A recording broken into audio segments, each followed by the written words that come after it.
Assalamualaikum warahmatullahi wabarakatuh. Perkenalkan, saya Irmawati Fatwa, Unit Kerja SMA Negeri 3 Takalar, salah satu mahasiswa Pendidikan Profesi Guru dalam Jabatan kategori 1 tahun 2022. Pada hari ini, Kamis 6 Oktober, saya merekam praktik pembelajaran dengan model problem based learning pada materi konfigurasi elektron. Mohon masukan dan sarannya. Terima kasih.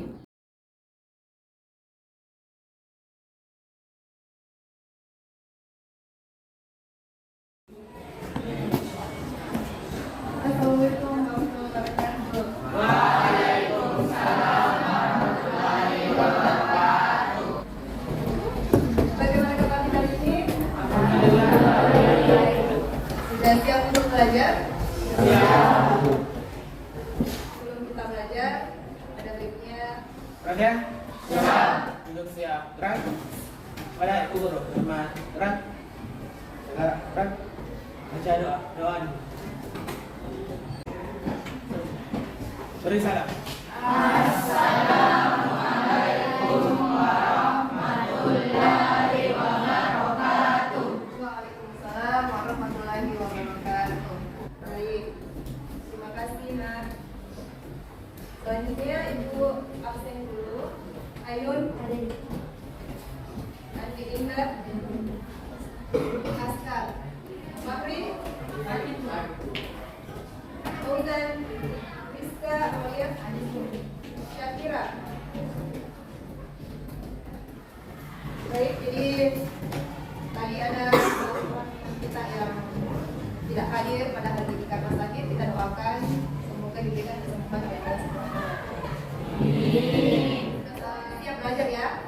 Sudah disiapkan semangat belajar karena sejatinya memang kita memang diperintahkan untuk menuntut ilmu. Dari perkataan Imam Syafi'i bahwa kalau kalian tidak dapat menahan korisnya belajar, maka kalian harus siap untuk menanggung korisnya berdoa. Jadi ini adalah pilihan, kita mau terus maju untuk belajar ataupun kita berdiam dengan kemudahan kita. Baik, untuk hari ini kita akan mempelajari konfigurasi elektron seperti yang telah kita lihat di atas.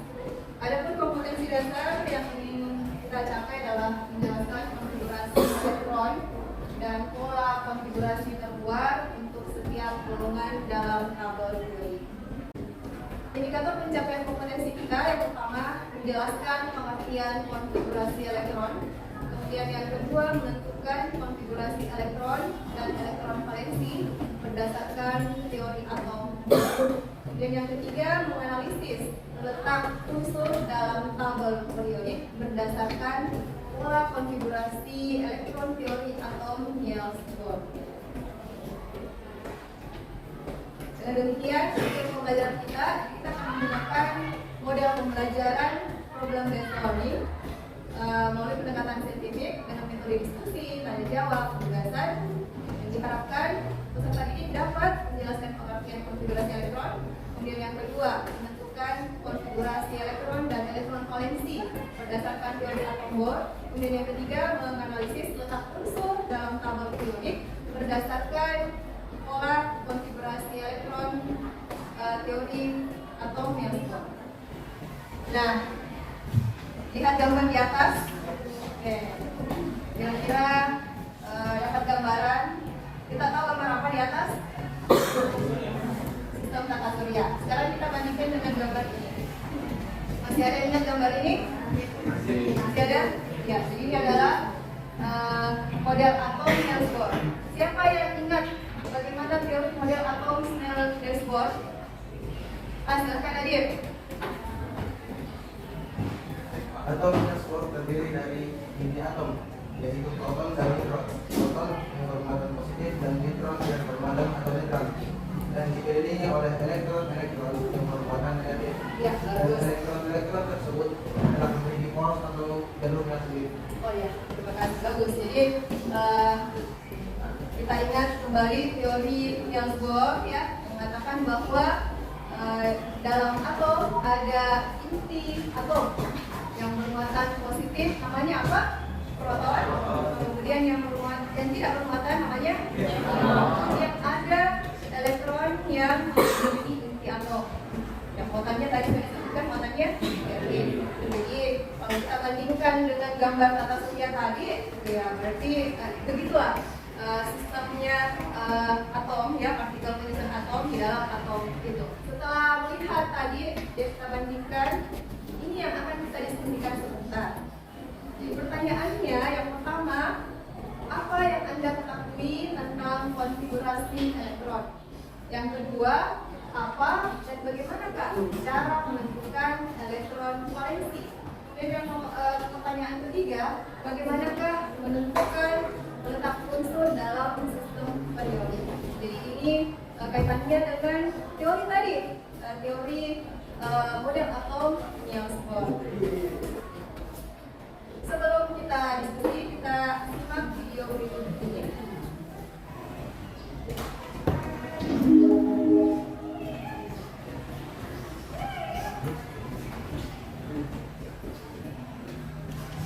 Pada video sebelumnya, kita pernah membahas tentang teori atom dan partikel-partikel penyusun atom yang terdiri dari proton, neutron, dan elektron. Nah, kali ini kita akan membahas bagaimana susunan elektron di dalam kulit atom menurut teori atom Bohr. Kita juga mengatakan bahwa dalam mengelilingi inti atom, elektron berada pada kulit atau lintasan tertentu. Model atomnya dapat digambarkan seperti ini. Terlihat bahwa pada inti atom terdapat proton yang bermuatan positif dan neutron yang tidak bermuatan. Kemudian kulit kedua yaitu kulit L memiliki nilai N sama dengan 2, sehingga jumlah maksimum elektronnya adalah 2 dikali 2 kuadrat. Dan pada karbon dari konfigurasinya terlihat bahwa kulit terluarnya adalah kulit kedua dengan elektron berjumlah 4, sehingga elektron valensinya adalah 4. Sudah simak video ya tentang konfigurasi elektron. Itu gambarannya konfigurasi elektron sudah digambarkan tadi. Kita menurut Niels Bohr jadi ada misalnya ya 2N pangkat 2. Jadi N itu adalah kulitnya, kulit atau lintasan dari elektron tersebut. Kalau kita kulit yang pertama, berarti kulit pertama berarti kita ganti N-nya dengan 1, sehingga ada jumlah maksimal elektron di tiap kulit. Baik, selanjutnya kita akan bekerja dalam kelompok. Jadi Ibu cek dulu kelompoknya apakah sudah siap. Kelompok 1 bagaimana?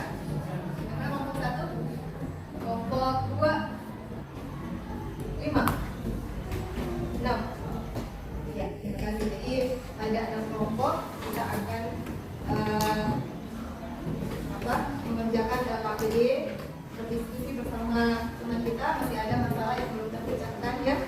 Kita akan kerja dalam kelompok.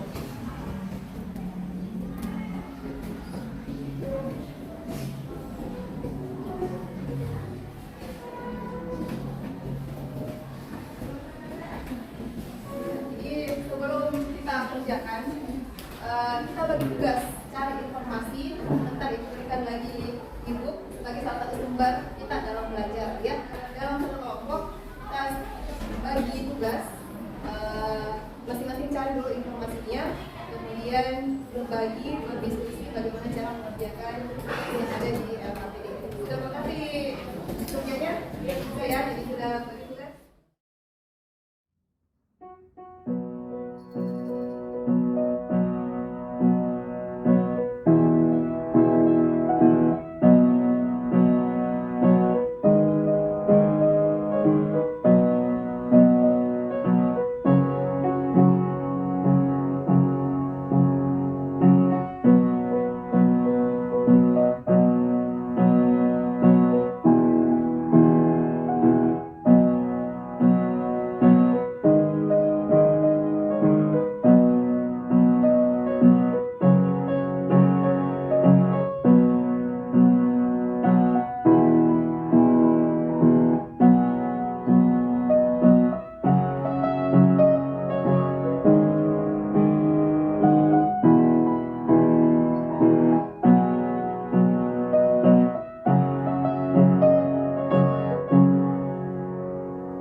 Pengertian konfigurasi elektron.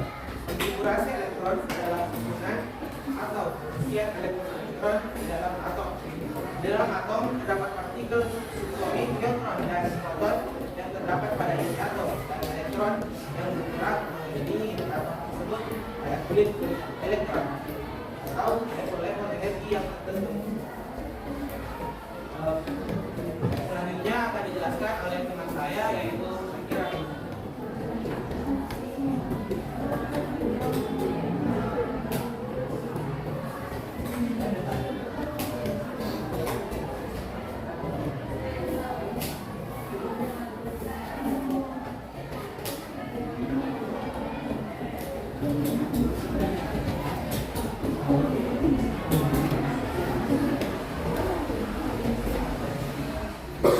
Seperti yang telah digambarkan oleh teman kelompok saya, yaitu Kira, dapat kita ketahui bahwa unsur Na pada kulit Ra atau kulit yang paling di dalam terdapat 2 elektron.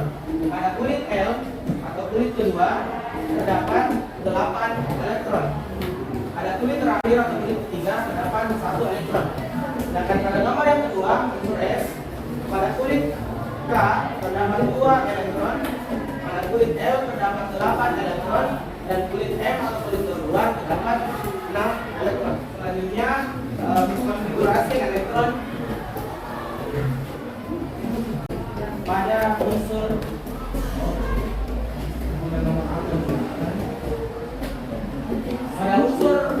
nomor oksigen mempunyai nomor atom 8. Pada kulit K terdapat 2 elektron, dan di kulit kedua terdapat 6 elektron. Pada unsur K nomor atomnya 19. Kulit K terdapat 2, kulit L terdapat 8, M 8 juga, dan N 1. Selanjutnya elektron valensinya. Elektron valensinya diambil dari kulit terakhir pada unsur. Pada unsur oksigen, kulit terakhirnya ada 6 elektron. Jadi valensinya adalah 6. Pada unsur K, valensinya ada 1.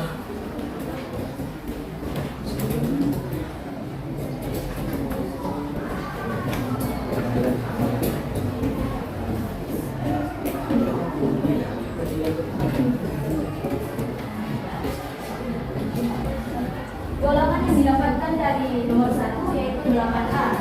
Ini termasuk golongan yang salah. Hasilnya yaitu golongan B yang sesuai pada tabel berikut. Dan hasil yang diperoleh dari nomor 2 merupakan hasil golongan A sesuai. Alasannya, pada nomor 1 merupakan golongan B dan pada nomor 2 merupakan golongan A. Di antara keduanya, hasil terakhir yang didapatkan berbeda golongan, dan untuk menentukan golongan B, konfigurasi menurut teori atom Bohr kurang tepat, karena pada teori Niels Bohr hanya dapat menentukan golongan A saja.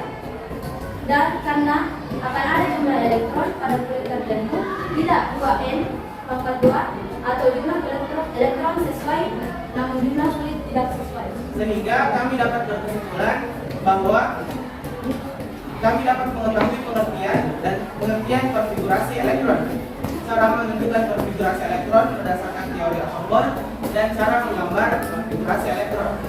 Kami juga telah mengetahui golongan dan periodik pada unsur A.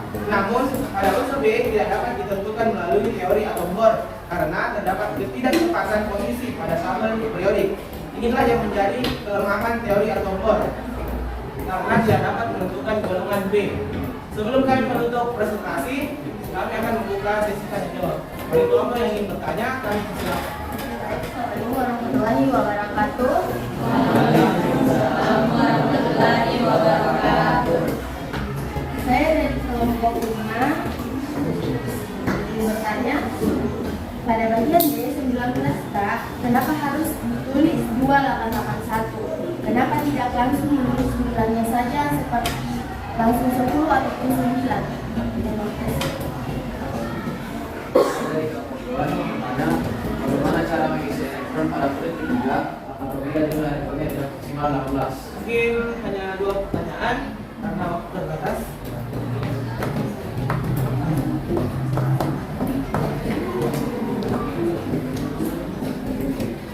Pada pertanyaan pertama, pada unsur K nomor 16, kenapa harus 2881 konfigurasi elektronnya? Karena berdasarkan rumus yaitu 2N magram.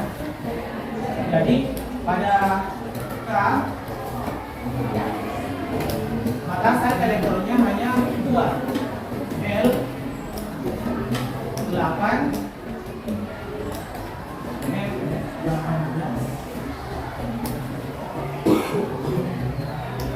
Jadi kenapa harus 2881? Karena jika di sini 9 maka kulit M kurang dari 18, otomatis harus mengambil 80 baru ditulis 1 di kulit M.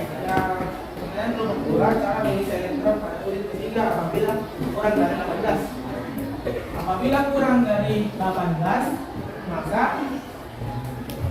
8 harus ditulis dulu di kulit M. Misalkan kulit M-nya itu ada 10, otomatis kita menulis dulu 8, lalu dikurai ke kulit selanjutnya 2 elektron. Mungkin ini dari kelompok kami, kurang dan lebihnya mohon dimaafkan. Wassalamualaikum warahmatullahi wabarakatuh. Terbatas, kita akan saja untuk 3 menit saja. Assalamualaikum warahmatullahi wabarakatuh. Waalaikumsalam warahmatullahi wabarakatuh.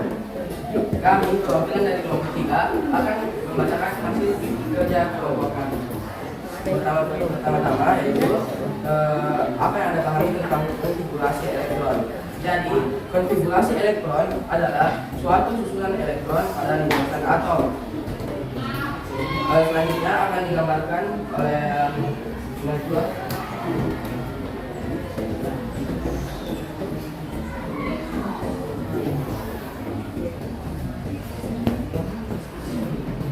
Pada lambang unsur A, pada kulit terdalam terdapat 2 elektron dan kulit kedua terdapat 8 elektron dan kulit terakhir terdapat 1 elektron. Dan pada lambang unsur S, kulit terdalam terdapat 2 elektron dan kulit kedua terdapat 8 elektron dan kulit terakhir terdapat 6 elektron. Selanjutnya nomor 3 digambarkan oleh Jadi pada nomor 3 terdapat konfigurasi elektron pada lambang unsur O dan K. Pada bagian A, kulit terdalam ada 2 elektron karena pada dasarnya begitulah ketentuannya. Dan pada kulit kedua terdapat 6 karena tidak mencukupi sampai ke 8. Dan pada lambang unsur K, kulit terdalamnya juga terdapat 2 elektron dan kulit keduanya terdapat 8 dan kulit ketiganya terdapat elektron juga dan kulit terakhir terdapat 1 elektron. Oke, berdasarkan nomor 3, valensinya itu ada di A ada 6 dan di B itu valensinya ada 1.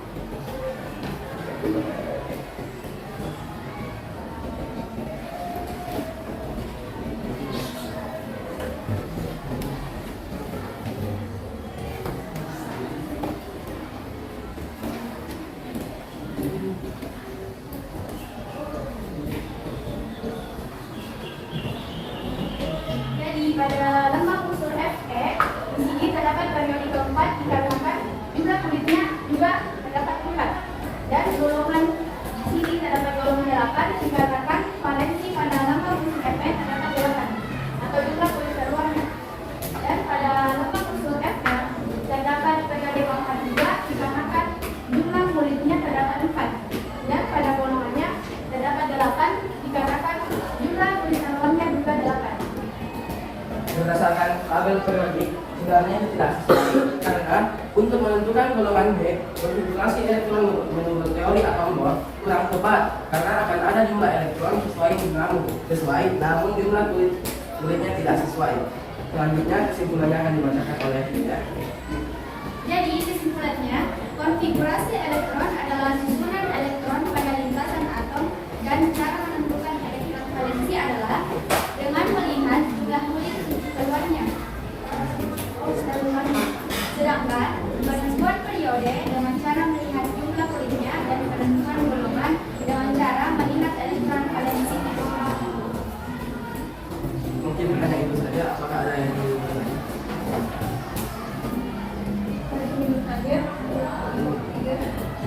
Jelas? Jelas? Oke, karena tidak ada yang ingin bertanya, kami akan menutup presentasi kami. Sekian dari kami, mohon maaf apabila ada kesalahan. Wabillahi taufiq wal hidayah. Wassalamualaikum warahmatullahi wabarakatuh.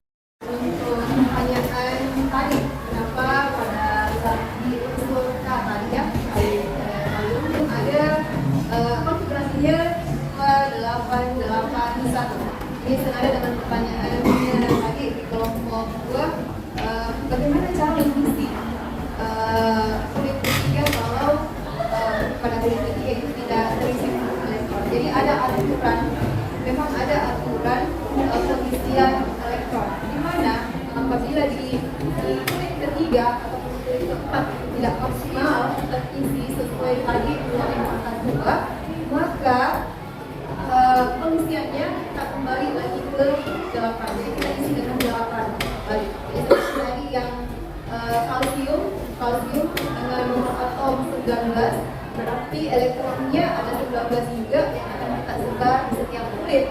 Jadi pada kulit pertama ada 2 elektron, kemudian kulit kedua 8. Nah, kulit ketiga kan sisanya 9. Ya.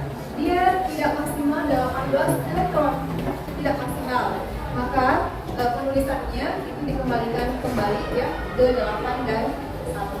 Jadi konfigurasi yang tepat untuk kalsium tadi ya 2, 8, 8, 1. Sebelum ini kita evaluasi dulu dari proses pembelajaran kita ini. Kita akan evaluasi apa yang sudah kita amati dari hasil pembelajaran kita.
Kita sudah evaluasi, saya lihat dari nomor 1 ini sudah ada yang salah, ini ada yang menjawab.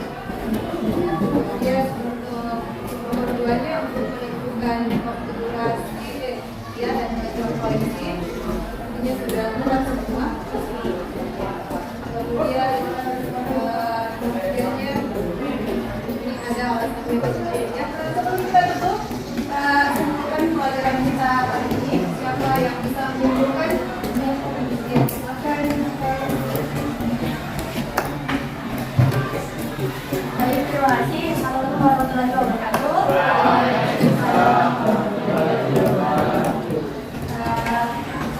Saya dapat menyimpulkan dari kegiatan kita hari ini, yaitu konfigurasi elektron adalah susunan penyebaran atau pengisian elektron dalam atom. Elektron valensi adalah elektron yang berada pada kulit terluar. Periode adalah lajur-lajur horizontal dalam sistem periodik atau pengulangan. Artinya, periode akan ke bawah dalam pengurutannya sesuai dengan jumlah periodiknya. Selanjutnya, golongan adalah kolom-kolom vertikal dalam sistem periodik. Artinya, sistem periodik dibedakan dengan mendatar pada tabel periodik. Selanjutnya, Cara menentukan nomor periode dan golongan berdasarkan jari atom Bohr. Nomor golongan sama dengan elektron valensi, nomor periode sama dengan jumlah kulit yang terisi. Sekian kesimpulan dari saya. Wassalamualaikum warahmatullahi wabarakatuh. Untuk menentukan konfigurasi berdasarkan yang Bohr, maka itu ada 2N pangkat 2 ya. Berarti setiap kulit ganti saja N-nya berapa sesuai dengan kulitnya atau lintasannya. Kemudian untuk menentukan elektron valensi itu adalah elektron yang berada pada betul. Jadi dia berada pada kulit luar. Kemudian untuk menentukan periode dan golongan berdasarkan yang Bohr, untuk menentukan periode kita lihat namanya jumlah kulit yang terisi elektron. Kemudian untuk menentukan golongan elektron valensinya. Jadi untuk menentukan golongan elektron itu saya tanya balik. Kalau misalnya Be ya memiliki nomor atom 4, berarti konfigurasinya bagaimana? Ada dua. Oke, dua. Berarti golongannya golongan berapa? Kemudian periodenya periode 2 karena ada 2 kulit yang terisi elektron. Kalau nitrogen yang memiliki nomor atom 7 bagaimana? 5 ya. Berarti dia berada pada golongan berapa? 5. Kemudian berada pada periode ke? Tuh ya. Berada pada golongan 5A karena elektron valensinya ada 5. Kemudian dia periode 2 karena hanya ada 2 kulit yang terisi elektron. Pada Niels Bohr itu hanya bisa menentukan periode dan golongan A saja, namun dia tidak bisa menentukan golongan B. Untuk menentukan golongan B dan bagaimana caranya, pakai konfigurasi apa, insya Allah kita lanjutkan di pembelajaran berikutnya. Lanjut.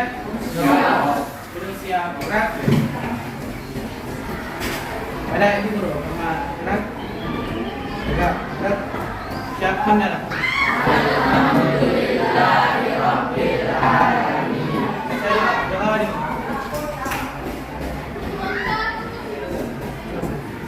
Dari sana.